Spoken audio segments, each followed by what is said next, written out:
छान. म्हणजे तुम्हाला सगळ्यांना समजलं आता. याचा अर्थ काय? शांत राहायचं, म्हणजे याला म्हणतात शांतता संकेत. खूप छान. तर आजपासून आपण बरोबर आहे तर शांतता संकेतचा वापर करायचा. जेव्हा तुम्ही वर्गामध्ये असता तेव्हा तुम्ही काय करायचं, जेव्हा शिक्षक आले, उदाहरणार्थ मी आलो वर्गामध्ये, मी जेव्हा हात वर करेन याचा अर्थ काय? शांतता संकेत. ठीक आहे. आता या ठिकाणी बघा, तर या ठिकाणी आता आपण काय तयार केले, या ठिकाणी अपेक्षाचे झाड.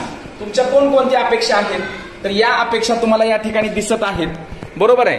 तर या ठिकाणी बघा अपेक्षाचे झाड, स्वच्छ शाळा. काय अपेक्षा तुमची? स्वच्छ शाळा. त्याच्यानंतर दुसरी अपेक्षा सहल. काय आहे अपेक्षा दुसरी? सहल अपेक्षा आहे.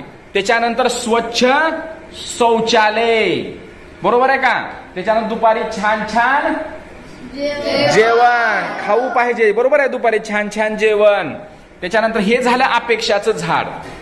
त्याच्यानंतर हे काय आहे?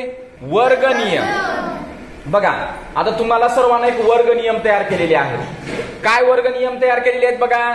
शाळेत वेळेत येऊया, स्वच्छ गणवेश घालूया, वर्ग सफाई करूया आणि आपला वर्ग सजावट करूया.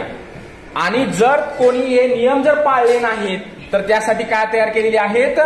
वर्ग नियमाचे परिणाम तयार केलेले आहेत. जर उशिरा आला, एखादा विद्यार्थी उशिरा आला, बरोबर आहे, मग त्याला शिक्षा नाही करायची. आता त्याला शिक्षा करायची नाही तर काय करायचं आहे?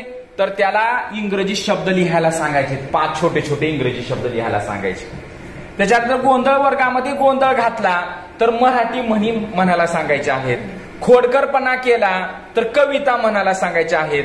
ग्रहपाठ जर अपूर्ण असेल तर 2-2 पाढे म्हणायला सांगायचे. आणि जर त्यानं वही पेन सारखंच विसरत आहे तर त्याला काय करायचं? एक सुविचार म्हणायला सांगायचं.